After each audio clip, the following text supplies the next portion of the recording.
Na aula de hoje, a gente vai estudar o livro de Amós. E nós vamos ver que Amós, ele teve um grande trabalho, embora já seja um dos últimos livros do Velho Testamento. Essa imagem para vocês, por exemplo, o que ela, que mensagem que ela passa? A gente vê que parece uma placa, né, uma sinalização de advertência, de parar, de não fazer, de cuidado. Então, é exatamente essa ideia que a gente vai ter com com esse livro, né? Com a história do livro de Amós, desse profeta Amós. Então, vamos fazer uma recapitulação. Lembram que nós estudamos que o reino de Davi, depois que passou para seu filho Salomão, ele se dividiu. Ele se dividiu no reino do norte, que era o reino de Israel, que é esse que vai para cá para cima, né? E para o reino do sul, que era o reino de Judá. No reino do norte tinham lá as 10 tribos de Israel, e no reino do sul tinha a tribo de Judá e basicamente a tribo de Benjamim. Ok. Nessa ideia aqui, a gente vê que ao mesmo tempo em que Amós pregava no reino do norte para o povo de Israel, Joel pregava aqui para o povo de Judá. Ok. E também, depois dele, vem Oséias, né? De acordo com essa sequência aqui. Mas vamos lá. Então, a gente está aqui com Amós, o povo de Israel. Mas Amós, ele não está profetizando, ele não vai profetizar só para o povo de Israel. Ele vai profetizar para os dois povos. Então, Amós era um pastor, sempre que se refere a esse pastor, né, um pastor de ovelhas, ou depois, posteriormente, nas escrituras, ele vai falando que esse pastor também vai ser um pastor de homens, mas também ele sempre faz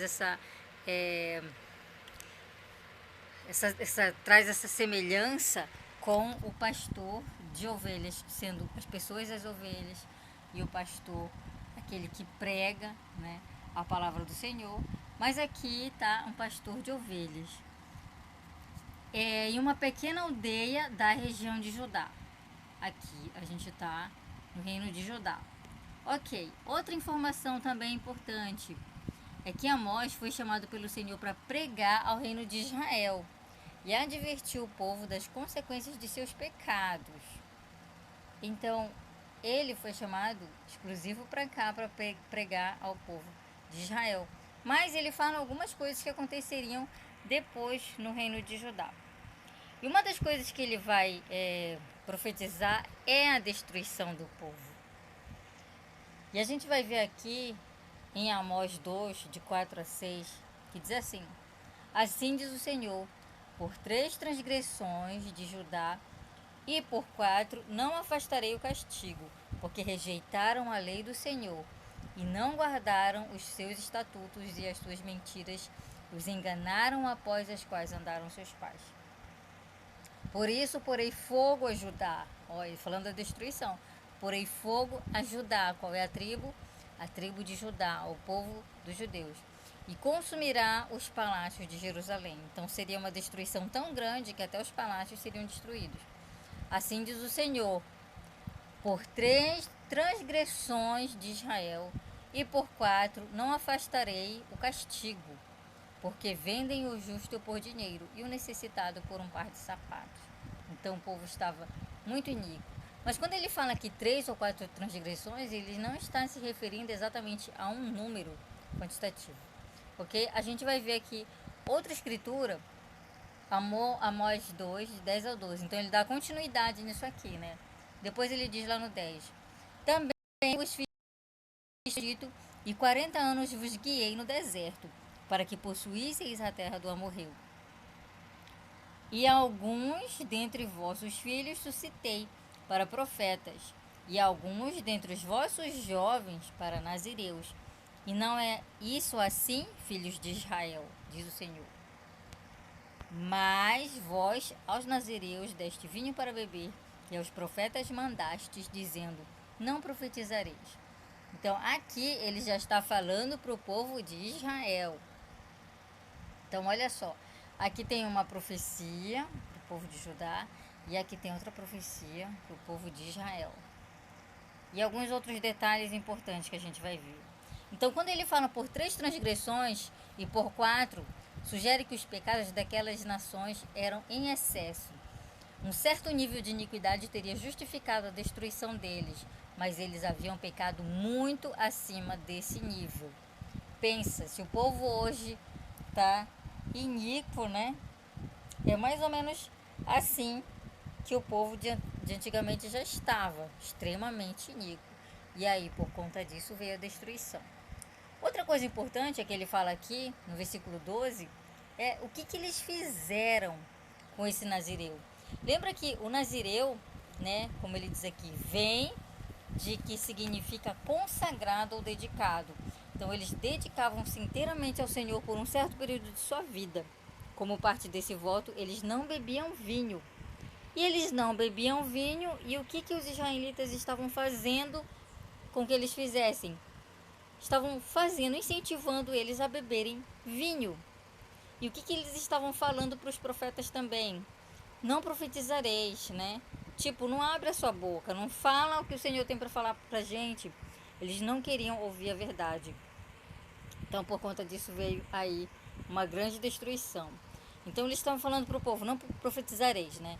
E o Senhor expressou tristeza lá em Amós 2, do 13, do 3 ao 2. Então, do capítulo 2 até o capítulo 3 ao 2, o Senhor vai expressar sua tristeza pelo fato de Israel ter rejeitado o Senhor e seus servos, e advertiu ao povo que eles não seriam capazes de salvar-se da destruição. Daí a gente vê que um profeta, ele tem sim uma grande importância nas nossas vidas. O povo estava em iniquidade, e o Senhor mandou um profeta para quê? Para ajudar o povo a acordar, a ver exatamente que eles estavam errados, reconhecer seus erros e arrepender-se de seus pecados. Mas o povo, ao contrário, não queria mais ouvir o chamado do Senhor do arrependimento, né? Então, o que foi que o Senhor fez? O Senhor disse lá em Amós capítulo 3: porventura andarão 2 juntos se não estiverem de acordo? Bramará o leão no bosque sem que ele tenha presa? Levantará o leãozinho a sua voz da sua cova se nada tiver apanhado? Cairá a ave no laço em terra se não houver armadilha para ela? Levantar-se-á o laço da terra sem que tenha apanhado alguma coisa? E continua, 6. Tocar-se-á a buzina na cidade e o povo não estremecerá? Sucederá algum mal na cidade, o qual o Senhor não tenha feito? Certamente o Senhor Deus não fará coisa alguma, sem ter revelado o seu segredo a seus servos, os profetas. Bramou o leão, quem não temerá? Falou o Senhor Deus, quem não profetizará? Então vamos ver aqui. Essa escritura ela fala que qual é a necessidade de um profeta? A necessidade do profeta é que se tem um profeta alertando, advertendo, isso quer dizer que há uma necessidade do povo. Assim como o leão vai fazer algum barulho se não tiver alguma presa, né? Então, da mesma maneira, o Senhor, ele vem revelar o que o povo precisa saber naquele momento. E em nenhuma época do mundo, da história, a gente precisou tanto de saber o que o Senhor tem para nos dizer, porque nós já estamos nos últimos dias. O Senhor já está se aproximando. Aí algumas pessoas podem dizer, mas a gente já tem as escrituras, né? Se a gente ler as escrituras, a gente já vai saber. Sim, mas nem todos conseguem entender as escrituras. Então o Senhor vem. Naquela época também tinha as escrituras, né? E nem por isso o Senhor deixou de dar profetas para o povo. Então hoje também nós temos as escrituras e nós temos profeta. E o Senhor, ele nos dá profeta para que ele revele a verdade por meio deles. Assim como o rugido de um leão naturalmente instila medo naqueles que o ouvem, assim também um profeta é obrigado a profetizar quando recebe esse mandamento de Deus. Então, o profeta, ele precisa, né, ele é obrigado a falar isso, a falar o que a gente precisa ouvir. Então, o Senhor revela a verdade por meio de seus profetas. Por que, que o povo não queria ouvir a mensagem do profeta? Porque era verdade, porque eles sabiam que estavam em iniquidade. Na época de Amós, o povo não queria que os profetas falassem das consequências do pecado, de que maneira as pessoas atualmente se opõem aos ensinamentos dos profetas ou os ignoram. Né? O profeta está falando, por exemplo, o que ele falou na última conferência? Frequentem o templo. Aí, o que as pessoas fazem atualmente para se opor a esse ensinamento? Elas não frequentam. Tá, mas eu não tenho condição de frequentar o templo. O que eu posso fazer para substituir isso? História da família. Não está frequentando o templo e nem está fazendo história da família, então a gente é uma maneira de ignorar. A gente está ignorando o ensinamento do Senhor. Outra coisa, o que o Senhor revelou aos profetas modernos, que mostra como é fundamental que haja profetas hoje em dia. É essa própria ideia, né?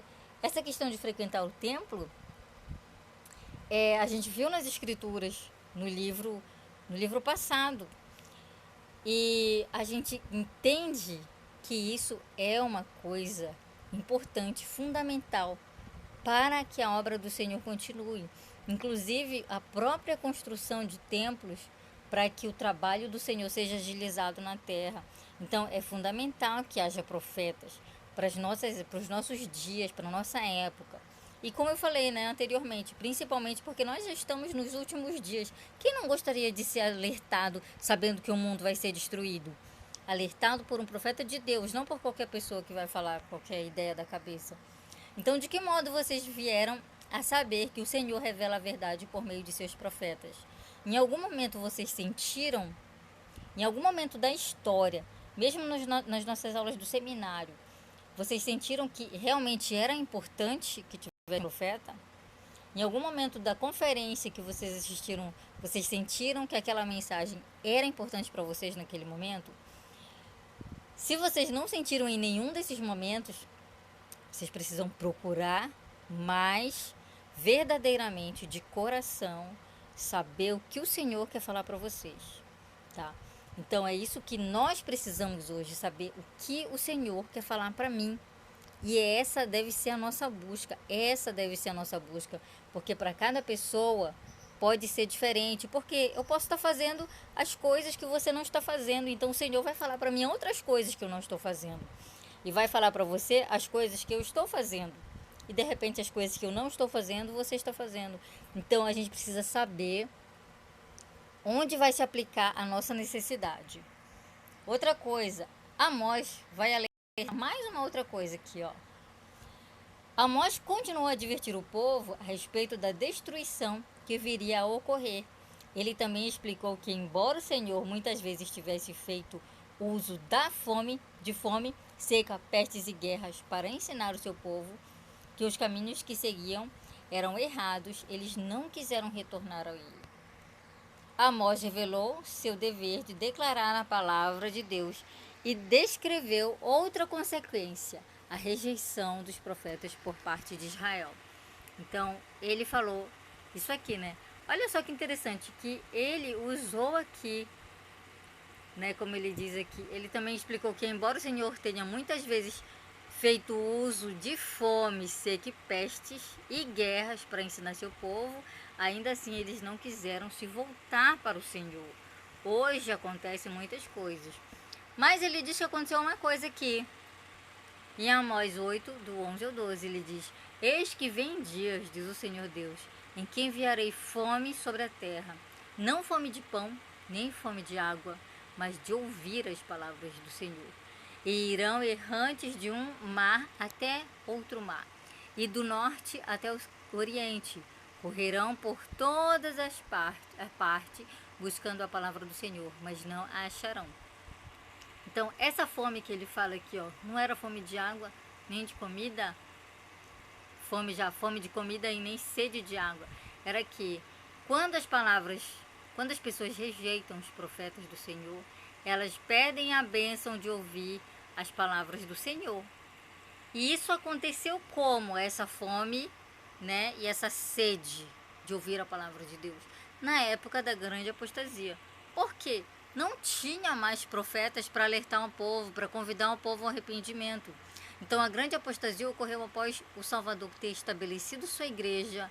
Após a morte do Salvador e de seus apóstolos, os homens corromperam os princípios do Evangelho e efetuaram mudanças não autorizadas na organização da igreja e nas ordenanças do sacerdócio. Durante a grande apostasia, o povo não tinha o direcionamento divino de profetas vivos e muitas igrejas foram estabelecidas, mas elas não tinham o poder do sacerdócio para levar as pessoas ao verdadeiro conhecimento de Deus, o Pai e de Jesus Cristo. Essa apostasia durou até quando? Até que o Pai Celestial e seu Filho Jesus Cristo apareceram a Joseph Smith em 1820 e iniciaram a restauração da plenitude do Evangelho. Aí então, né, como diz nossas autoridades, acabou esse período de fome. A verdade já estava na terra e um profeta tinha sido chamado, então ele podia novamente chamar o povo, usar as palavras de Deus para nutrir as pessoas. Sempre houve uma necessidade desesperadora da voz firme e tranquilizadora de um profeta de Deus. Alguém que nos faça conhecer a vontade de Deus, mostrando-nos o caminho da segurança espiritual e da paz e felicidade pessoal. Escutem a voz do profeta e obedeçam, estaremos seguros se seguirmos o profeta vivo. Uma característica dos profetas de todas as épocas é que, indiferentes às consequências, tiveram coragem de declarar a palavra de Deus com clareza e sinceridade. Durante todo esse estudo até aqui do Velho Testamento que a gente tem feito, nós observamos que sempre houveram profetas. Sempre profetas ensinando. Era a mesma coisa? Era. Todos estavam chamando o povo ao arrependimento. Eram por situações diferentes? Era por causa do pecado, né? Era por causa de rejeitar a palavra do Senhor. Mas sempre tinha um profeta lá, chamando o povo. Por quê? Porque às vezes a gente esquece. A gente acha que já está fazendo todas as coisas. E aí quando a gente vai dar ouvidos para realmente ver se a gente está fazendo todas as coisas, a gente vai ver que a gente não está fazendo tudo o que a gente precisa. E isso pode ser exatamente aquilo que a gente não está fazendo, pode ser onde a gente vai cair. E aí, resumindo, o que eu aprendi sobre o Salvador? Que o Salvador sempre vai mandar profetas. Para quê? Para alertar o povo. E o que eu preciso fazer com o que eu aprendi? Reconhecer, buscar saber se, por exemplo, o nosso profeta atual, o presidente Nelson, ele é um profeta de Deus? Eu sei que ele é um profeta de Deus. Eu sei, mas e vocês sabem? E o profeta da restauração, Joseph Smith, eu sei que ele realmente foi um profeta de Deus? Ou ele foi um homem que disseram que ele restaurou a igreja e eu estou acreditando? Eu sei por mim mesmo? O que eu preciso fazer? Eu preciso saber por mim mesmo, ter um testemunho do profeta atual e do profeta da restauração.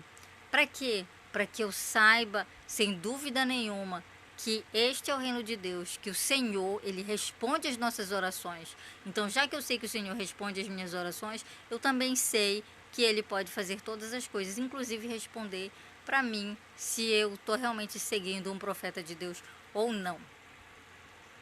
E essa é a nossa aula que eu gostaria de deixar com vocês, em nome de Jesus Cristo, amém.